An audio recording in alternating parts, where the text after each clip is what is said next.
सच्चिदानन्दरूपाय विश्वोत्पत्त्यादिहेतवे तापत्रय विनाशाय श्रीकृष्णाय वयं नमः। थोड़े थोड़े शब्दों में मैं बोलूं, पीछे पीछे ऊंचे स्वर से आप बोलिए। सब लोग प्रणाम करो। सच्चिदानंद रूपाय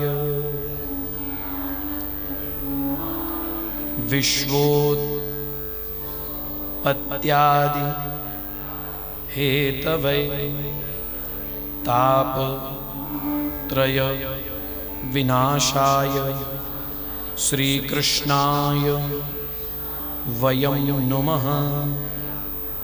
श्रीकृष्णाय वयं नमः।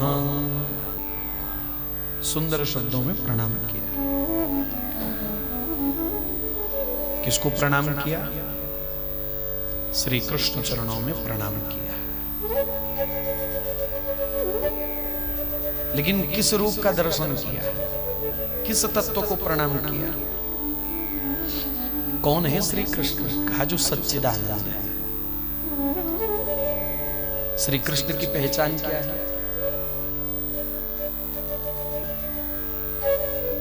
वे बोले जो मोर मुकुटधारी है वो श्री कृष्ण है, वो भगवान नहीं। अगर मोर मुकुटधारी ही भगवान है तो मोर मुकुट तो कोई भी लगा सकता है, कोई भी लगाएगा। बोले जो हाथ में वंशी पकड़े हैं वो भगवान है, तो वंशी तो कोई भी पकड़ लेगा।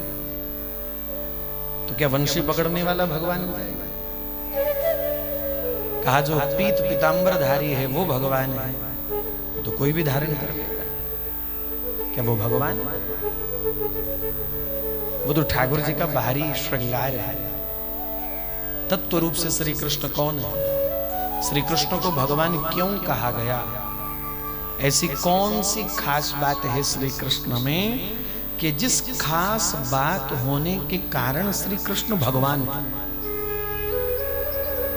भाई कोई खासियत तो होगी ना।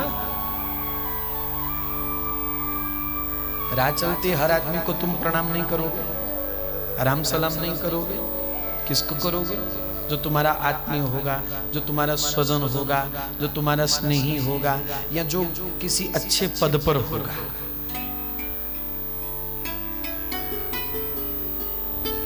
जूनियर अपने सीनियर को प्रणाम करता, सलाम करता। क्यों करते?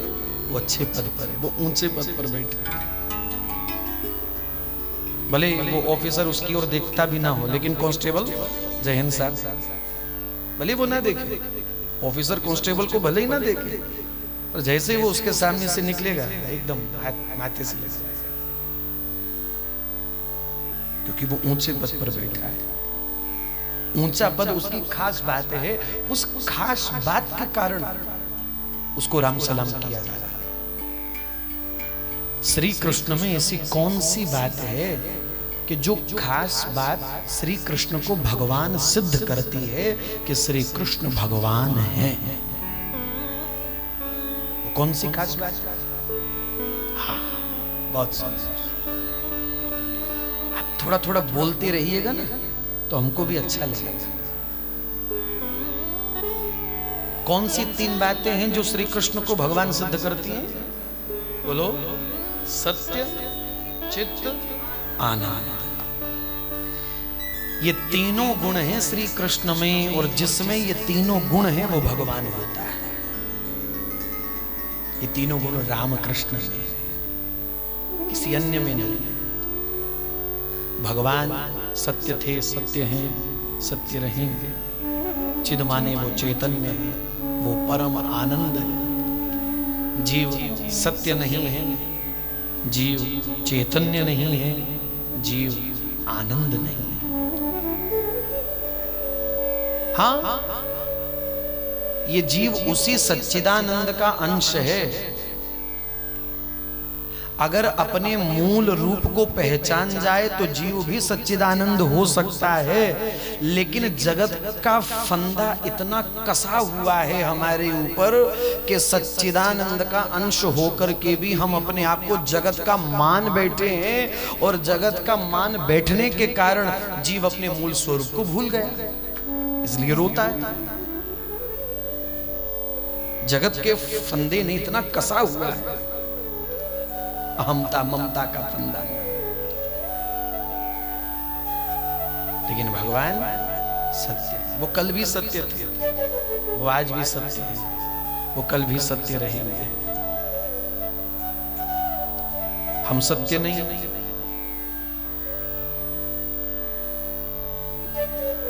कहां गए हमारे पिताजी, कहां गए हमारे दादाजी? 10 साल पहले तो थे हमारे सामने, कहां गए मालूम? बात खत्म, खेल खत्म, नौटंकी चल रही थी, नाटक चल रहा था, खत्म। वो चले गए, हम चले जाएंगे, हमारे बाद के जो आएंगे वो भी चले जाएंगे। लेकिन कृष्ण सत्य है, प्रभु सत्य है, जिसके लिए महाराज वाणी में लिखते हैं, आदि सच जुगादि सच है भी सच नानक। वो कल भी सत्य थे, वो आज भी सत्य है, वो कल भी सत्य है। मैं किसी के यहां गया, दीवार पर 8-10 फोटो टंगी पड़ी थी। मैंने पूछा ये कौन? बोले ये हमारे पिताजी। मैंने कहा ये कौन? बोले ये हमारे पिताजी के पिताजी, दादाजी। मैंने कहा ये कौन है?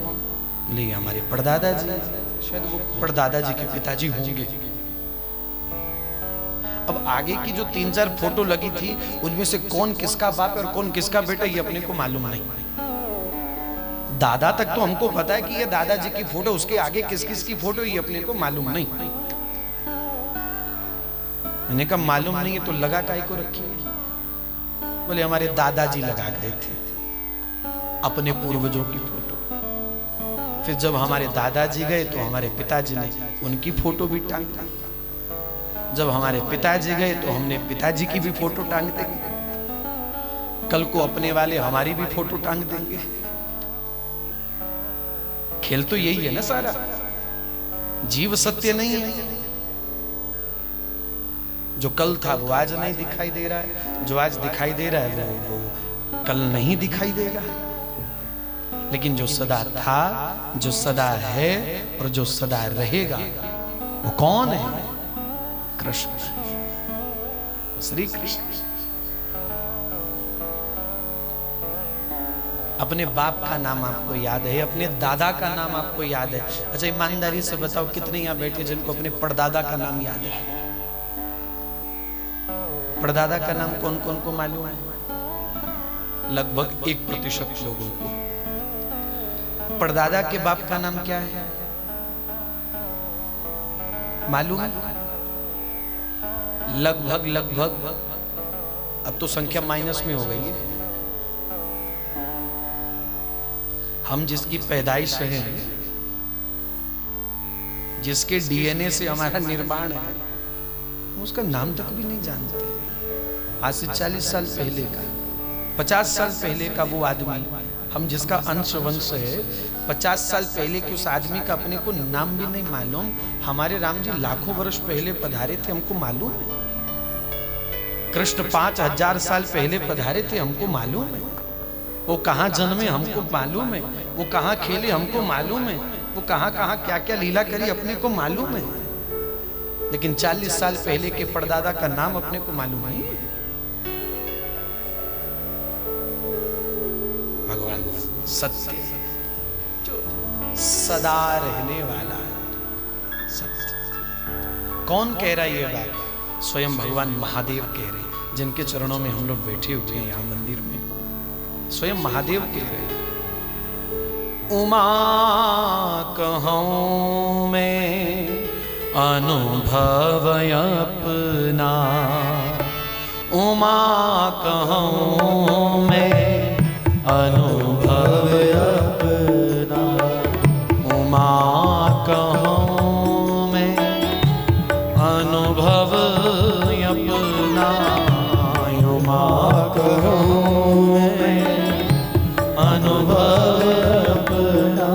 महादेव कह रहे देवी ये मेरा अनुभव है, अपना कहीं सुनी बात नहीं बता रहा हूं देवी मैं आप, ये मेरा अपना अनुभव है।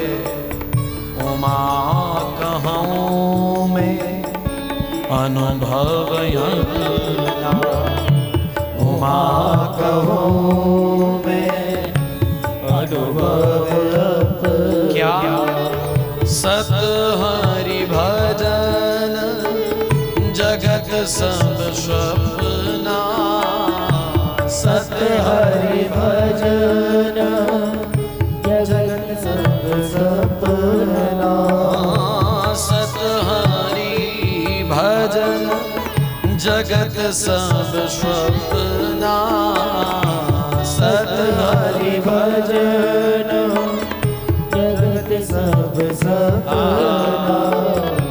उमा कहूं मैं अनुभव अपना, उमा कहूं मैं अनुभव अपना। सत्य तो केवल भगवान ही है, केवल भगवान। अंतिम यात्रा में पीछे चलने वाले लोग बोलते हैं राम नाम सत्य, हरि नाम सत्य। वो किसको सुना रहे हैं? वो जो चार कंधों पर लेटा उसको नहीं सुना रहे, वो उसके सुनने के दिन गए। अब वो निष्क्रिय है, सुनने बोलने कुछ कहने आदि कि उसके दिन तो अब खत्म, उसका खेल खत्म हो गया। वो किसके लिए बोला जा रहा है? अपने लिए बोला जा रहा है। ए भैया, चार कंधों पर लेटने से पहले पहले तू भी इस बात को मान जा, भगवान नाम ही सत्य है और भगवान नाम से प्रीति कर, भगवान नाम से प्रेम कर, मान जा इस बात को। और भाई जिसके जीवन में भगवान नाम की प्रीति नहीं, भगवत चरणों का अनुराग नहीं, वो दो पैरों पर चलता हुआ भी मुर्दा ही है। सच्ची मानो भाई, वो दो पैरों पर चलते हुए भी मुर्दा ही है।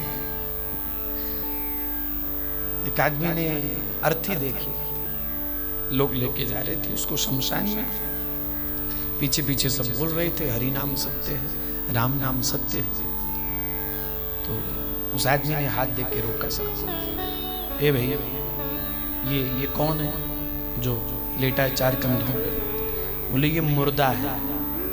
बोले मुर्दा किसको कहते हैं? बोले जो मर जाए उसको मुर्दा कहते हैं। अच्छा, तो ये पीछे जो लोग चल रहे हैं ये कौन है? बोले ये जिंदा है। अच्छा, तो ये गा क्या रहे हैं, ये बोल क्या रहे हैं? बोले ये बोल रहे हैं राम नाम सत्य है। बोले ये बोल रहे हैं तो ये क्यों नहीं बोल रहा जो चार कंधों पे लेटा है? अरे पागल है क्या, ये कैसे बोलेगा राम नाम सत्य है? ये तो मर गया है, ये तो मुर्दा है, ये नहीं बोल सकता। आदमी बोला समझ गया समझ गया समझ गया। बोले क्या समझ गया? बोले यही समझ गया जो राम नाम नहीं बोलता वो मुर्दा होता है, जो हरि नाम नहीं बोलता वो मुर्दा होता है। इसलिए चार कंधों पर लेटने से पहले दो पैरों पर चलते चलते हुए इस बात को समझ लीजिए, हरि नाम ही सत्य है, ईश्वरीय सत्ता ही सत्य है। और इस रहस्य को जान करके भगवत चरणों से प्रीति कर लीजिए। तो बिगड़ी जन्म अनेक की अब ही सुधरे आज। अनंत जन्मों की जो बिगड़ी बात है वो बन जाएगी एक पल में। बात समझ में आ रही है? आइए कि नहीं?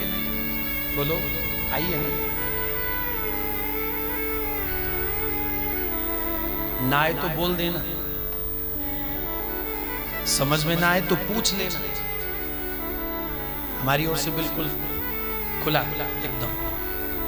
कोई बात समझ में ना आए तो बेझिझक पूछिए, कोई शंका रह जाए बेझिझक पूछिए, पूछ ना पाओ तो लिख करके अगले दिन व्यासपीठ पे रख दो। तो भगवान है सत्य, जो सदा था, सदा है, सदा रहे। व्यास जी ने भगवान के दूसरे स्वरूप का दर्शन करवाया। बोले वो चैतन्य है। चिद माने चैतन्य। प्रभु ही चेतना बनकर के प्रत्येक जीव के भीतर विराजमान रहते हैं। बोले ये मर गया, मर गया क्या पहचान है? बोले चेतना चली गई इसकी।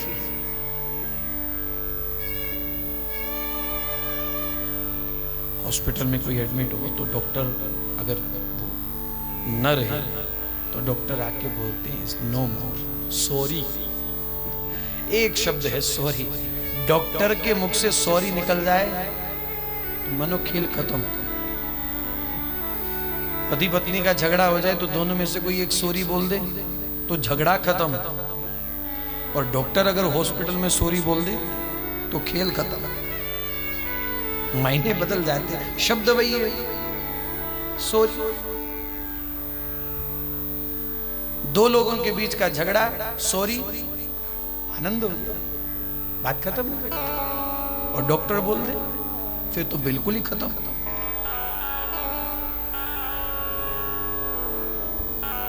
बोले इसमें चेतना नहीं है।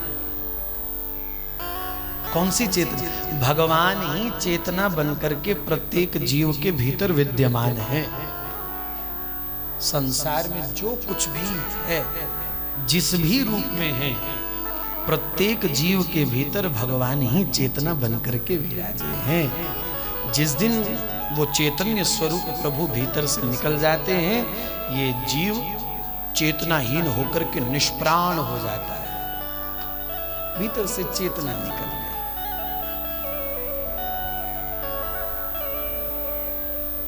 फलाना आदमी बड़ा सुंदर है। नहीं नहीं, आदमी सुंदर नहीं है।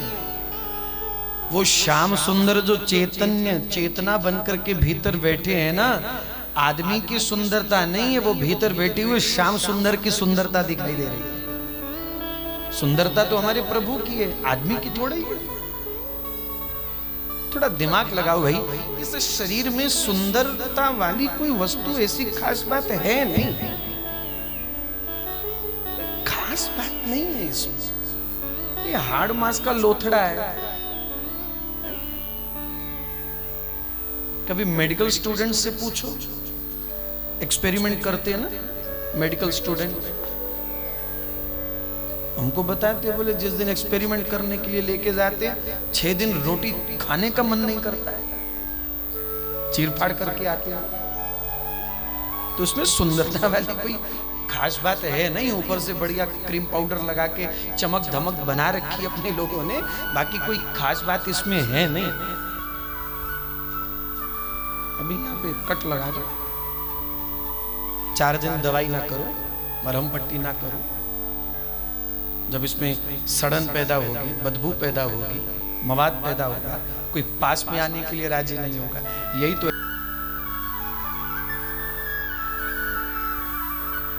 सुबह सुबह उठे बिना ब्रश किए एक दूसरे के निकट चले गए बोलने के लिए, और जा पड़ा पहले ब्रश करके आ। यही है ना शरीर की सुंदरता, जिसको सुंदर माने बैठी हो।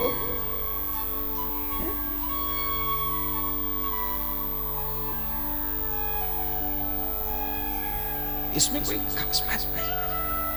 अगर दिखाई दे रही है तो वो शरीर की सुंदरता नहीं, भीतर वो जो श्याम सुंदर चैतन्य स्वरूप चेतना बनकर के बैठे, वो सुंदरता तो मेरे श्याम सुंदर की। जिस दिन भीतर से निकल गए, खेल खत्म। दफना दोगे, जला दोगे, बहा दोगे, कहां गई सुंदरता फिर? श्री भगवान परम चैतन्य स्वरूप, प्रत्येक जीव में उसी की सत्ता है। ठाकुर जी के फिर तीसरे स्वरूप का दर्शन करवाया व्यास जी। आनंद। आनंद मानिए जोई परमानंदा, ताकर नाम सच्चिदानंदा। अद्भुत बात। वो आनंद स्वरूप है, वो परमानंद स्वरूप है। आनंद ठाकुर जी का स्वभाव है। स्वभाव।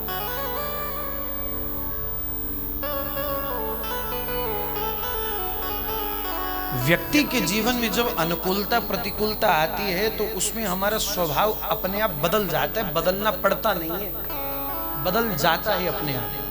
अनुकूलता में हमारा स्वभाव कुछ और होता है, प्रतिकूलता में हमारा स्वभाव कुछ और होता है। थोड़ी सी प्रसन्नता हुई तो स्वभाव बदल गया, थोड़ा सा कुछ प्रतिकूलता आई, थोड़ा सा कोई कष्ट आया तो स्वभाव बदल गया। श्री कृष्ण इसीलिए भगवान है कि भगवान कभी अपना स्वभाव नहीं बदलते, भगवान का स्वभाव कभी नहीं बदलता। वो सत्य थे तो वो सत्य ही रहते हैं, वो चैतन्य थे तो वो चैतन्य ही रहते हैं, वो आनंद थे तो वो आनंद ही रहते हैं, वो अपना स्वभाव नहीं बदलते।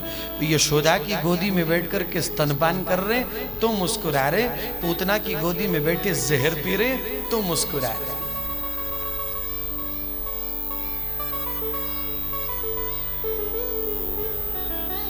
यशोदा 56 भोग पवा रही है तो मुस्कुरा रहे, विदुरानी की कुटिया में जाके केले के कच्चे छिलके चबा रहे तो मुस्कुरा रहे।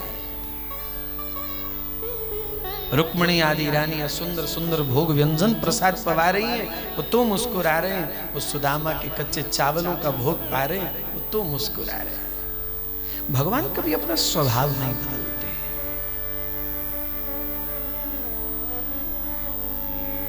रास में श्री कृष्ण छुप गए थे तो गोपी रो रही थी और गोपी के रुदन को देख करके वहीं गोपी के मध्य में छुप करके ठाकुर जी हंस रहे थे, ठाकुर जी मुस्कुरा रहे थे। मुस्कुरा क्यों रहे थे? उसकी बेबसी पर नहीं, उसके भाव को देख करके रीझ रहे थे, इतना प्रेम करते। प्रभु कभी अपना स्वभाव नहीं बदलते भाई। राम जी ने सुना सुबह अयोध्या का राजा बनाया जाएगा, वो तो मुस्कुरा रहे थे। सुना कि सुबह सुंदर राज मुकुट सजेगा सर के ऊपर, वो तो मुस्कुरा रहे थे। अगले दिन जटा जूटधारी होकर के और बनवासी बनकर के निकल गए, वो तो मुस्कुरा रहे थे, वो तो प्रसन्न थे। प्रभु का स्वभाव नहीं बदलता है। जो अपने स्वभाव से कभी च्युत नहीं होता, अपने गुण से कभी भिन्न नहीं होता, इसीलिए तो श्री कृष्ण को भगवान कहा गया। श्री कृष्ण के इन 3 गुणों के कारण वो सत्य है, वो चैतन्य है, वो आनंद है। सत कहिए जो विनसै नाहि, चिद कहिए चेतन जग माही। आनंद मानिए जोई परमानंदा, ताकर नाम सच्चिदानंद। प्रभु आनंद निधि है, आनंद स्वरूप है। जो आनंद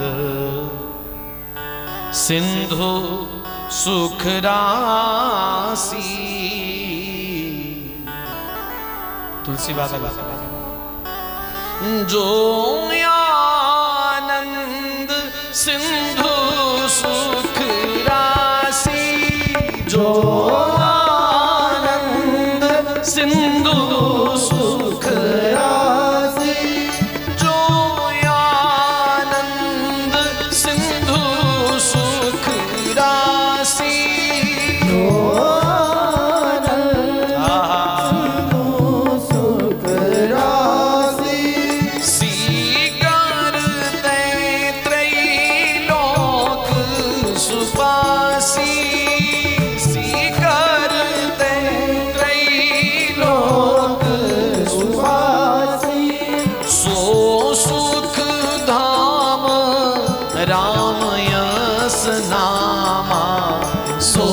सुख धाम राम यस नामा, अखिल लोक दायक विश्रामा, अखिल लोक दायक विश्रामा। जो आनंद सिंधु सुख राशि, जो आनंद सिंधु सुख राशि। भगवान सत्य है, चैतन्य है, आनंद है। ये तीन गुण हैं श्री कृष्ण में। इन तीन गुणों के होने के कारण ही श्री कृष्ण भगवान। कृष्णस्तु भगवान स्वयं। क्यों? क्योंकि कृष्ण में ये तीनों गुण हैं। वो सत्य है, वो चैतन्य है, वो आनंद है। आनंद भगवान का नाम है, आनंद भगवान का रूप है, आनंद भगवान का दर्शन है, आनंद भगवान का स्वभाव है, आनंद भगवान का गुण है, आनंद भगवान का परिचय है। भगवान हर तरह से आनंद ही है। चरण के नख के अग्रभाग से लेकर के शीश की शिखा तक वो आनंद ही आनंद। हर रूप से आनंद, हर अवस्था से वो आनंद है, हर व्यवस्था से वो आनंद है। वृंदावन जाते हो? जाते हो? अच्छा, कहीं इधर उधर भी घूमने गए होंगे? शिमला, कुल्लू, मनाली कभी तो गए होंगे। कहीं भी घूम के आ जाओ, आपके तो पास में ही है। तो बेशक आपके कानों को हाथ लगे पड़े, अब तो कोई जा ही नहीं रहा। कहीं भी घूम के आ जाओ आप लोग। कैसा रहा? बोले मजा आ गया, मजा आ गया जी, बहुत मजा आया, खूब एंजॉय किया। क्या आया? मजा आया। अच्छा, वृंदावन से होके आओ, कैसा रहा? क्या बोलोगे? आनंद आया। अवस्था बदल गई ना, स्थिति बदल गई ना। ठाकुर जी का नाम आनंद, ठाकुर जी का रूप आनंद, ठाकुर जी का दर्शन आनंद, ठाकुर जी का धाम आनंद। वो हर तरह से आनंद है, हर अवस्था से आनंद है, हर व्यवस्था से वो आनंद है। जो इनका हो गया वो आनंद है, जो आनंद का हो गया। तो जैसे घर की टंकी का पानी गंगा में मिल जाने पर गंगा जल हो जाता है, गंगा के समान पूज्य हो जाता है, प्रणम्य हो जाता है, आचमन आदि करने के योग्य हो जाता है, उसी प्रकार आनंद सिंधु में मिलने वाला जीव भी आनंद रूप हो जाता है। ये बिंदु अगर सिंधु में मिल जाए तो सिंधु में मिलने पर बिंदु भी सिंधु हो जाता है।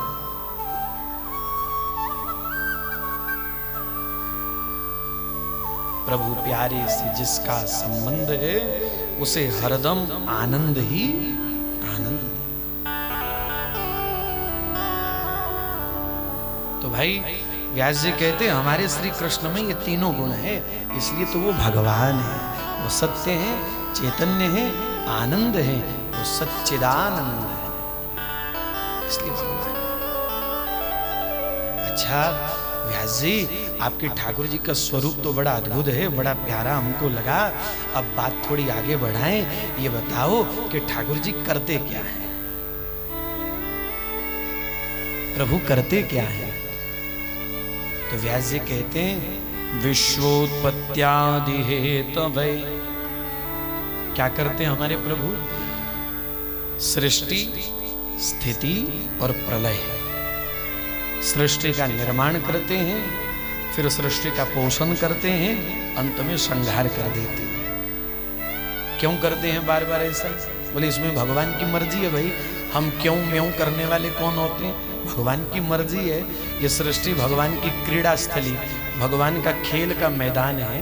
प्रभु खेल खेलते रहते, भिन्न भिन्न प्रकार से बनाते हैं, पालते हैं, मिटा देते हैं, फिर बनाते हैं, फिर पालते हैं, फिर मिटा देते हैं। भगवान की क्रीड़ा भूमि है, खेल रहे हैं भगवान, विविध रूपों में खेल रहे हैं, विविध प्रकार से खेलते हैं प्रभु। मर्जी है प्रभु की, खेल रहे हैं। तो सृष्टि स्थिति प्रलय ये भगवान के तीनों कार्य हैं। अच्छा अब ये बताओ कि इनका स्वभाव कैसा? इतने प्यारे हैं, महाऐश्वर्य संपन्न है, तो मन करता है ऐसे प्रभु से प्रेम किया जाए, पर डर लगता है कहीं स्वभाव में प्रतिकूलता तो नहीं है, कहीं स्वभाव चिड़चिड़ा तो नहीं है, गुस्से वाला तो नहीं है। स्वभाव कैसा है? अगर स्वभाव का मालूम पड़ जाए तो प्रेम करने में आनंद हो जाए, संबंध जोड़ने में आनंद आ जाए। तो व्यास जी कहते स्वभाव की तो चिंता बिल्कुल ना कीजिए।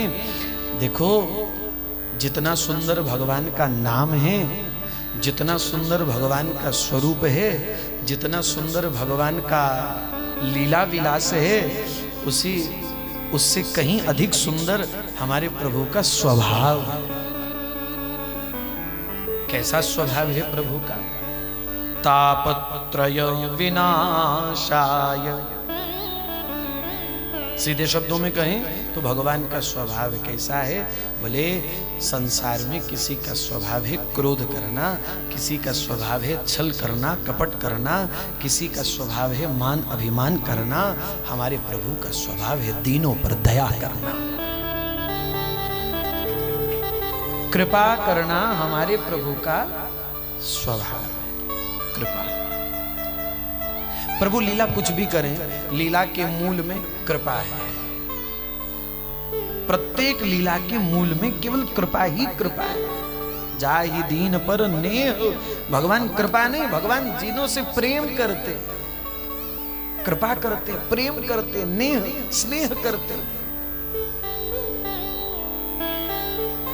इसलिए गोपी कृष्ण से कह रही है गोविंद तुमसे प्रेम इसलिए नहीं किया कि तुम जगत के मालिक हो, तुम ब्रह्म हो, परमात्मा हो। तो ठाकुर जी ने पूछा क्यों प्रेम किया? कहा हमने प्रेम इसलिए किया है क्योंकि हम जानते हैं तुमसे बढ़कर के प्रीत की लगी को कोई और निभा नहीं सकता। तुमसे बढ़िया कोई निभाने वाला इस संसार में है नहीं। अनुकूलता प्रतिकूलता में सब साथ छोड़ देने वाले हैं, लेकिन अनंत जन्मों तक, जन्मों जन्मों तक जो हमारा है वो हमारा तो केवल आप हो। क्योंकि कृपा करना आपका स्वभाव है, दया करना आपका स्वभाव है, और आपकी इसी स्वभाव की बलिहारी, इसी स्वभाव पर भक्त बलिहारी जाते हैं। राम जी ने पूछा भविष्ण से क्या सोच के आए? भविष्ण शरणागति का प्रसंग मानस में पढ़िए। भविष्ण जब आए राघव चरणों में, राम जी ने पूछा क्या सोच के आए हो? भविष्ण ने उत्तर दिया सोच के नहीं, सुन के आया। सोच समझ करके आना होता तो आने में इतनी देर ना लगाता, बहुत पहले का आ चुका होता। मैं सोच समझ करके नहीं आया, मैं तो सुन करके आया हूं। श्रवण सुजस सुनिया प्रभु भंजन भव पीर, त्राहि त्राहि आरति हरण शरण सुखद रघुवीर। सुन करके आया हूं, आप परम कृपालु, आप परम दयालु। कृपा करना आपका स्वभाव है। जनयव गुण प्रभु मान न काहू, दीन बंधु अति मधुर सुहाव। हमारे प्रभु का स्वभाव कैसा है? बोले मधुर स्वभाव है, मीठा। कैसा है? मीठा स्वभाव, मधुर मधुर स्वभाव के धनी हैं हमारे प्रभु श्री कृष्णचंद्र जी। मधुर स्वभाव, सहज स्वभाव पर्यो। श्री तो ध्रुवदास जी कह रहे, गा रहे, सहज स्वभाव पर्यो नवल किशोरी जुको, मृदुता दयालुता कृपालुता की राशि है। सहज स्वभाव परे नवल किशोरी जुको मृदुता दयालुता कृपालुता सहज मधुर है,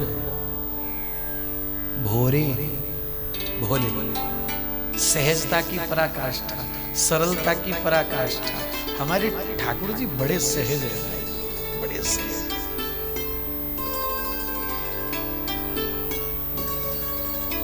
कोई आए तो प्रभु कह रहे सनम को होई जीव मोहि जबहि जन्म कोटि अघनाश ही। तब इतना सहज है कोई?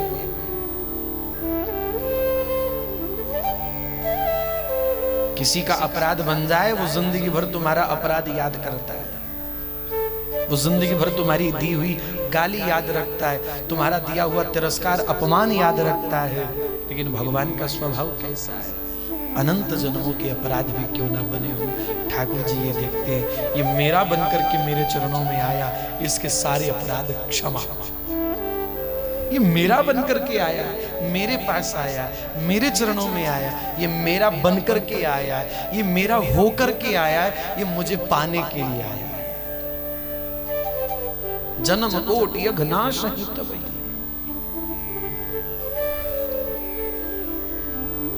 सर्वधर्माणि परित्यज्य माम एकम शरणं व्रज अहम त्वा सर्व पापेभ्यो मोक्षयिष्यामि मा। ऐसा करुणामय स्वभाव किसी का हो सकता है क्या? हाँ? ठाकुर कहते तुम कुछ मत करो, बस मेरी कृपा का आश्रय लेकर के मेरे चरणों में आ जाओ, मेरा बन करके आ जाओ, बाकी मैं संभालूंगा। चित्रगुप्त की औकात नहीं है कि तुम्हारा हिसाब किताब कर जाए, यमराज का सामर्थ्य नहीं है कि तुम्हारा लेखा जोखा करने के बाद तुझे दंड विधान कर जाए। मैं संभालूंगा ना, तू आ तो सही मेरे पास। क्यों घबराता है? ये कौन कह रहा है? ये ठाकुर जी कह रहे हैं। क्यों कह रहे हैं? क्योंकि ठाकुर जी कृपा के स्वभाव के धनी, अनंत करुणा संपन्न है हमारे पर।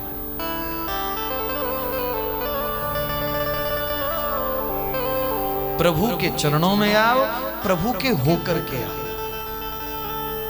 सहज बात बनेगी। फिर कहूं कि कृपा का छींटा नहीं देंगे प्रभु, उड़ेल देंगे। कृपा का जो घट है ना ठाकुर जी के भीतर, वो कृपा का मटका ठाकुर जी उड़ेल देंगे, छींटा नहीं देंगे। तापत्रय विनाशाय, त्रय तापों का, आदि दैविक, आदि भौतिक, आध्यात्मिक त्रय तापों का जो मूल सहित नाश करने वाले हैं, ऐसे परम दयालु, परम कृपालु श्री कृष्ण के चरणों में हम प्रणाम करते हैं। यहाँ श्री शब्द का संकेत श्री माने श्री राधा। हमारे ब्रज में, हमारे वृंदावन में ब्रजवासी लोग बड़े प्रेम से श्री राधा को श्री जी कहकर के संबोधन करते हैं। हमारी श्री जी, श्री जी कहाँ जा रहे हो? बोले श्री जी का दर्शन करने को जा रहे हैं। कोई राधा वल्लभ जी के मंदिर में दर्शन करने जा रहा हो, राधा वल्लभ लाल का, तो कोई जो नया आया होगा, बाहर से आया होगा, वो तो कह देगा हम राधा वल्लभ मंदिर में जा रहे हैं दर्शन करने के लिए। लेकिन जो जानकार है वो ये नहीं कहता कि राधा वल्लभ जी का दर्शन करने जा रहे हैं। कहाँ जा रहे हो भैया? अरे श्री जी का दर्शन करने जा रहे हैं। कहाँ से आ रहे हो? बोले श्री जी का दर्शन करके आ रहे हैं। श्री जी कह करके संबोधन, ये दुलार प्यार के नाम है। जैसे आप लोग अपने घरों में अपने स्नेहियों का, स्नेहजनों का नाम रखते हो ना, प्रेम के नाम, दुलार के नाम, तो वैसे ब्रजवासी जन, प्रेमी जन, उपासक जन, वैष्णव जन श्री राधा रानी को श्री जी कह करके संबोधन करते हैं। यहाँ जो व्यास जी कह रहे श्री कृष्णाय वयम नमः, यहाँ श्री शब्द का सीधा सीधा संकेत श्री राधा रानी के लिए। मैं श्री राधा रानी सहित, श्री जी के सहित श्री कृष्ण के चरणों में प्रणाम करता हूँ। श्री कृष्णाय वयम नमः, श्री कृष्णाय वयम नमः, श्री कृष्णाय वयम नमः। श्री जी के चरणों के सहित मैं कृष्ण के चरणों में प्रणाम करता हूं। इन सामल गौर युगल चरणों में मेरा प्रणाम।